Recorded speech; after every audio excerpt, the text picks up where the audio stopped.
माँ की ममता, एक भावुक कहानी। एक छोटे से कस्बे में समीर नाम का एक लड़का रहता था।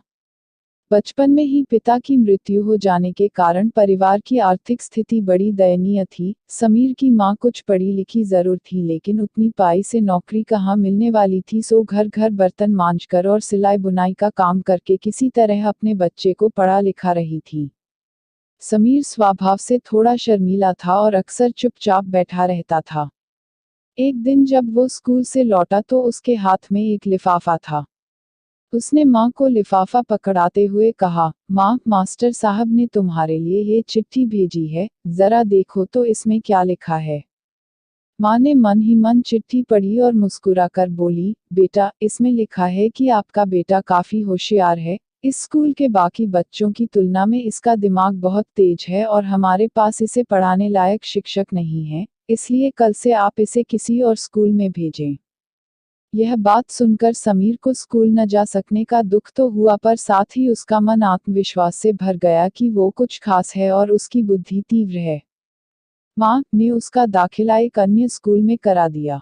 समय बीतने लगा, समीर ने खूब मेहनत से पाई कि आगे चलकर उसने सिविल सर्विसेज परीक्षा भी पास की और आईएएस ऑफिसर बन गया। समीर की माँ अब बूढ़ी हो चुकी थी और कई दिनों से बीमार भी चल रही थी, और एक दिन अचानक उनकी मृत्यु हो गई। समीर के लिए यह बहुत बड़ा आघात था। वह बिलख बिलख कर रो पड़ा। उसे समझ नहीं आ रहा था कि अब अपनी माँ के बिना वो कैसे जिएगा। रोते रोते ही उसने माँ की पुरानी अलमारी खोली और हाथ में उनकी माला, चश्मा और अन्य वस्तुएं लेकर चूमने लगा। उस अलमारी में समीर के पुराने खिलौने और बचपन के कपड़े तक संभाल कर रखे हुए थे। समीर एक एक कर सारी चीजें निकालने लगा और तभी उसकी नज़र एक पुरानी चिट्ठी पर पड़ी। दरअसल ये वही चिट्ठी थी जो मास्टर साहब ने उसे 18 साल पहले दी थी।